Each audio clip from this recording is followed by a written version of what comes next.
What's going on, guys? Braces here. Before we start the video, I have a few announcements to make. First of all, I would love to hear your opinions on the new layout and how this looks. I will try to make channel much more about graphics and less about text. Let's see how much time it consumes and how effective can I be with it. Second thing is, army books are out. So today we will have a review of Infernal Dwarves and Vampires. Next week we will have a review of Dread Elves and Demon Legions. And as promised, there will be a fifth book. The survey results are in, and Warriors of Dark Gods won by a huge margin, so we'll have a review of that. I already have a scheduled talk with a special guest, and this one should be in 2 weeks. And because the army books are out, the new episode of Pimp My List is going to take place. I will take your submissions through this week, so the deadline for the lists will be next Sunday. I will take one of the lists you sent me for a ride. I will have 1 or 2 universal battle games with it, and then I will make a more comprehensive report. Hope this will be useful for all of you. And without further ado, let's jump right into the video. So Infernal Dwarf changes. The list of changes is pretty short, to be honest. I think that this update is a bit rushed, but I am not really surprised, since pretty much always there is very little time for the update, and the time given, especially to guys balancing points, is very, very low. So it is a bit of a shame, because it's a wasted opportunity, especially since the ETC is very far away and they could risk a bit more than doing small changes. But we'll take it. I think some points they made are pretty interesting. Like the Icon of the Inferno, it was pretty obvious that it will go up, but the Great Bull of Shamut, maybe the Prophet Bulls can also be interesting. The 2 unit changes that I very much like is Hobgoblin Backstabbers going down a point. It doesn't seem much, but for a unit of 40, it can be significant. And then the Disciples of Lugar. This is a very interesting approach, since what I proposed was to increase the Chosen of Lugar and decrease the Disciples of Lugar base price, just to have more Lugars without the Disciple running around. But this is interesting approach as well, since Disciples of Lugar with Great Weapon don't require the Chosen of Lugar as much, because for the paired weapon version he can add the Strength 6 that is needed in the unit, but for the Great Weapon version they already have Strength 6, so he's not as needed in the unit. So maybe you will see some Disciples of Lugar with Great Weapons running around without the Chosen of Lugar. So what I also want to do in this video is present you some random combinations that I haven't seen used, but I think are pretty interesting. Some of them became more interesting with the point changes. So first of those combinations is Burning Steel plus Mask of the Furnace. It can go both for the Lord and for the BSB. The Lord becomes a real tanking machine, but the BSB is a BSB, and you need your BSB, and if you don't want the Chosen of Lugar nor the Taurok Subjugator, then you're stuck usually with the Vizier that does practically nothing. So with the Burning Steel and Mask of the Furnace combination, he can actually help with answering armor in units like blunderbusses that usually are very, very weak to armor. And with the Vizier BSB, they can actually take charges from some knights and grind them down. Especially because the Burning Steel and blunderbusses got cheaper, I think this combo can be very, very interesting. The second one I want to talk about is the Great Giant with the Great Bull. So usually having a larger base size is a downside, but in case of the Giant, who is very cheap, having a bigger base size is pretty much what I've been doing with the Demon Engine in Demons. So basically allowing you to get a cover on your more important models, which for example is a Great Bull or a Prophet on Lamassu, or just a Vizier BSB on the Bull. For a very cheap price you can have a good Giant that can help a lot with covering part for the rest of your army. So this is definitely something I want to try out. And the third one is Temple Lamassu plus Infernal Engine. While the point changes are not very significant, I think that the combination of Raven's Wing plus Infernal Engine works really well. Infernal Engine doesn't have random movement base, so it can use magical movement, and with a very short range of shooting, every bit helps, and +1 movement or the teleport can help him immensely with getting the right targets. Okay, so for the end of the Infernal Dwarves, I show you my list idea. This list looks pretty balanced. I think it uses all the things that I mentioned before, but it's absolutely not necessary. I want to try out those things. It looks pretty competitive.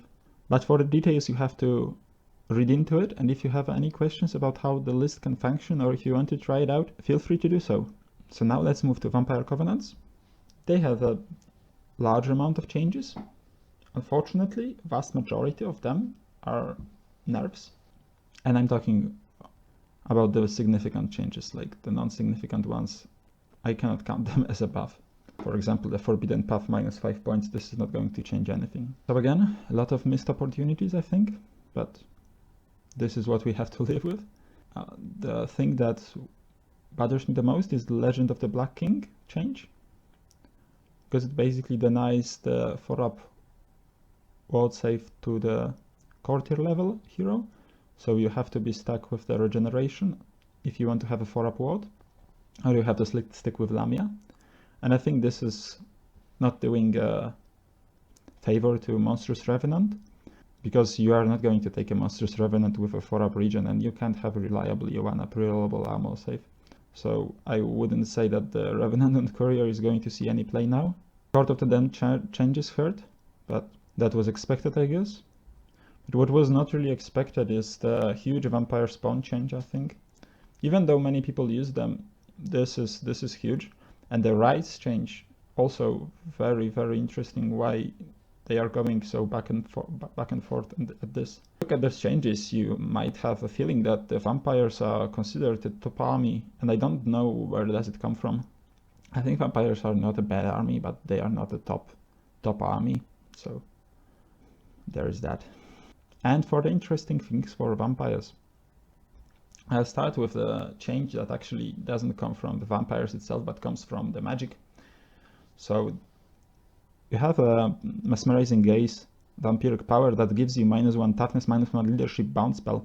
It's very interesting. This, I think, I already played with this spell, and it's very strong both for shooting, but also for close combat. Leadership tests you can force on your opponent with -1 leadership and fear are very good, I think. And the -1 toughness helps you winning the combats, certainly. So I think this is a good change for vampires. And for banshees and altars, this is just a free buff, especially for altars.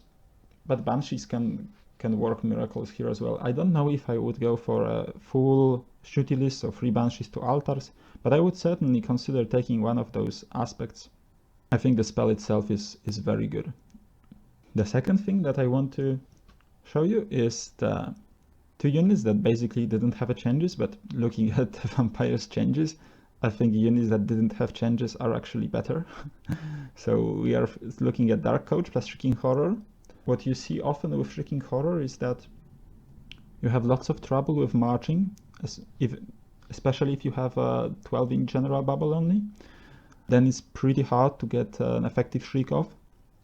But with Dark Coach, allowing him to march within 6 inches of Dark Coach, it actually helps a lot. You can move much more freely on the battlefield, and the Shrieking should be much more effective. So I'm definitely eager to try this combination. And the third one that I want to point out is having just shitloads of magic. Especially with Nosferatu being cheaper, with Occultism being better, with all the veils you can get. You have the Necromancer stuff, you have the Talisman of the Void. I think spamming magic in vampires can be very, very effective. And new Occultism with Arcane Knowledge seems really, really good.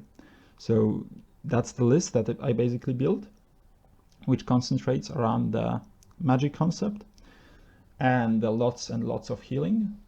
Probably I'm missing one more core unit. I would love to have 5 infantry units instead of 4, but I'll stick with that for a moment. The magic phase here is amazing. You have lots of spells. You have basically all the spells you need from Occultism. You have 2 times healing plus the bound spell healing. You have 4 channels. You have Scepter of Power to help you with the number 6 of Occultism. Then you have tools like Altars and Shrieking Horrors to threat your opponent on range as well. With lots of healing, and all the healing has the attribute which is pretty important if you take a single model units. you should be able to create a very good threat zone. And all the static that the infantry units can provide helps you a lot with with various threats. And there is obviously the best model I think there is now in the game, which is the Barrow King BSB. Definitely the most point efficient cowboy. And again, lots of healing helps him a lot. As you can see, occultism is also very widely used here with the breath weapon, with the extra ward save that can help the coaches and skeleton units.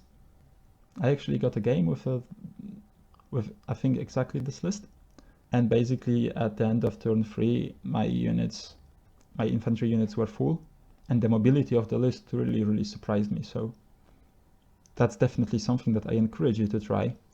That will be it for today's video. Again, please guys, tell me, how do you enjoy the new format? How do you enjoy the new layout? I'm planning on adding the webcam here at some point, but for now I don't have a very good camera, so I need to wait till I get one. If you are excited about new edition and want to see me try your list, send me them. Again, 1 week for submissions. I will definitely comment on each one of those, but I will only have time to play one of them, so I will pick definitely the one that will suit me the best. Hope you guys enjoyed it, and see you in the next one. Cheers!